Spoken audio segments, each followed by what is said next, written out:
After 7 years in sales, I finally hit $1 million in commissions. But there are a lot of things that I wish someone had told me before I got started. Like most people, I convinced myself that the secret to sales is either closing techniques, writing out long-ass scripts, and being masterful at handling objections. Then I discovered what actually makes you money, and that there's a particular sequence to succeed, but the path wasn't always pretty. I lost hundreds of deals that should have closed. I missed out on thousands and thousands in commissions. I had to show up when I didn't really feel like it, and I was scraping by on a few grand every single month. Yet it was these moments that taught me exactly what I needed to know to show up as a top 1% sales professional. The real secret had nothing to do with some hidden sales techniques or scripts. Instead, it came down to a few major lessons that transformed my entire approach and allowed me to make $1 million in commissions. So in this video, I'll take you through the exact lessons that took me from $2,000 a month all the way up to $147,000 a month in commissions. And I'll include a bonus lesson at the end that it happened to be the most impactful thing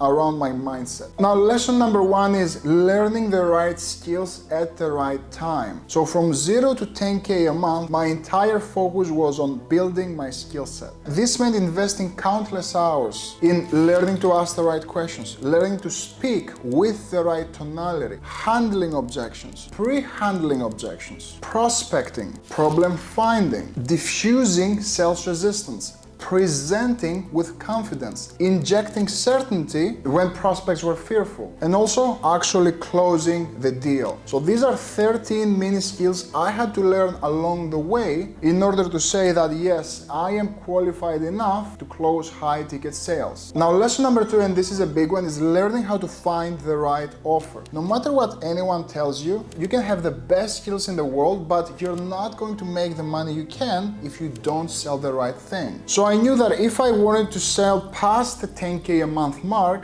I had to be at the right offer, selling the right thing for the right person. I see so many people with good skills selling just the wrong offer. They either get involved in network marketing, low ticket sales, or some low end fitness high ticket offer where even if their calendar is packed full of calls and their closing rate is not bad, they simply can't break past the 3 to 5K a month mark. So this is why finding the right offer is super important. Now, first, you have to start internally with a criteria you have for what you want to sell. For me, it meant that I would get involved in network marketing opportunities, which is a brilliant model, right? You have someone that pays you to sell your products. I mean, it's brilliant. But when you're acting as a business owner, you're just an underpaid sales professional. That's the premise for that entire model. And the second criteria that I had in my mind is I will never sell business opportunity, selling magical money-making solutions to desperate people who don't have enough money or want to leave their job. Just from an ethical point of view, I didn't want to do that to myself or to other people. Now, when it comes to the actual offer, what does an offer has to look like to be perfect for you to sell? For me, it meant that there were at least 2 more closers working at the same offer and making good money. If you're just the first person to sell an offer, probably means it's untested. The market hasn't seen it yet, so you don't know if it actually converts or not. No matter how masterful you are at your sales, you will never be able to sell something someone doesn't actually need, or if it doesn't solve an actual problem for them. So you have to make sure that there are already people out there, even if it's the business owner, actively selling the offer. A bonus point there is you can also check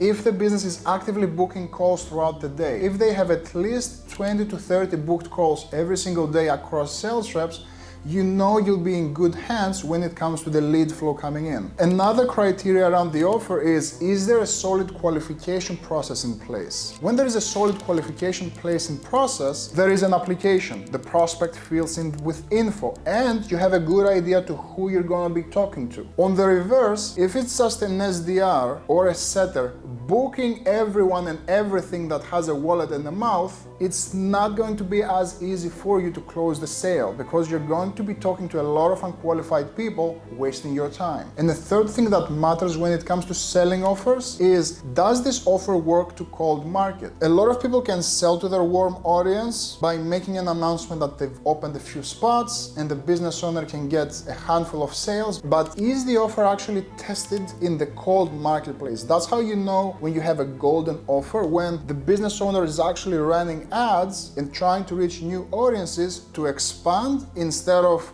struggling to make sales to their internal audience. Now, this brings us to the question, how do you actually find a solid offer? And the number one point there, and we have to start with that, is you have to become a person who actually deserves a good offer. That's why you always have to invest and build your skill set first. Last year, I had a 9-figure business owner reach out to me wanting to lead their sales team. Why did that happen? It didn't happen because I was begging for his help. It happened because I had a proven track record of closing rates, revenue produced, and he knew that if I worked for him or with him, I would deliver. Now, when it comes to the more tactical aspect of finding an offer, from my personal story, I never applied for any position ever. I like to do things unconventionally and not follow the common way of doing things, which is to submit applications or to reach out to sales managers or ask for open positions. I always skip the line. How does that look like? Number one, I will check, does that business owner actually sell his time? If he sells his time for consultations or strategy calls, I'm going to pay them my money. I'm going to invest in their offer to get access to them. There is a much higher chance of someone paying attention to what you have to say if you're already a client for them. Think about it. How many people daily reach out to people with cold emails begging to be a closer for them and practically just asking for an opportunity? Instead, pay to win. Invest in their services and then, as a client, offer suggestions on how they could improve the business, your spot that way. Now, my third and final tip on how to find a solid offer is being a top 1% performer. That means that these golden 1% offers don't come every single day and fall on your lap. There might be weeks or even months until the next one. So what you have to do is you need to be able to take these periods with grace. Build up your brand, post content online, build up relationships. If you're getting hired immediately from offer to offer, if you're switching offers all the time, you're never going to be positioned and primed for the perfect offer. When it comes to your productivity season and when you are in a solid offer, produce the income that you want, so when that offer stops, you need to be okay with taking a hit for a few months until the next offer comes through. Now, after these two lessons, you should be around the range of 20 to 30K a month. And that brings us to lesson number 3, learning how to optimize the process. Getting to 40, 50, even 60K a month in commissions won't be as much as a skill set in calls type of thing, but you need to optimize the process around the sales conversation. So ask yourself, how do I conduct myself when it comes to before the call? What happens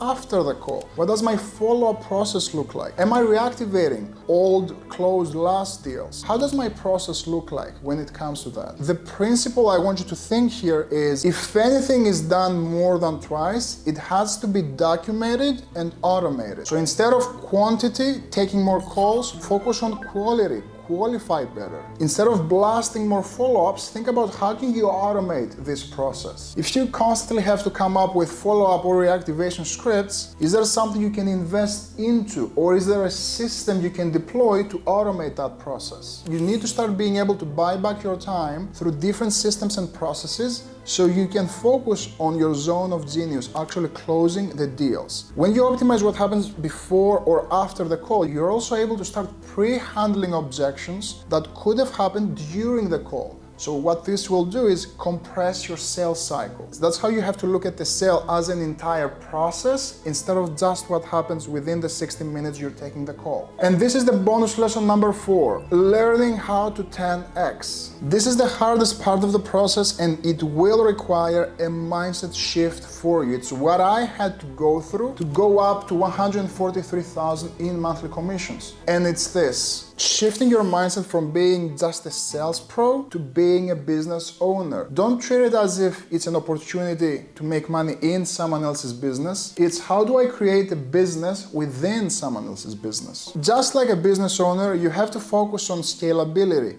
leverage, systems, and people. It's when you start asking who instead of what? Quick example around that is simply hiring an assistant to take care of $5 tasks so you can focus on $500 tasks. Initial outreach, lead qualification, accelerating the sales process, follow-up, admin, onboarding, and even upselling clients. Look, this process took me more than 7 years and hundreds of thousands in lost commissions to be able to get to where I am. I can't go back to help my younger self, but I can help you. I can help you avoid the mistakes that you've made and get much faster to where you want to go. So if you want to become a top 1% sales rep, make sure to like the video if you enjoyed it and subscribe for more value.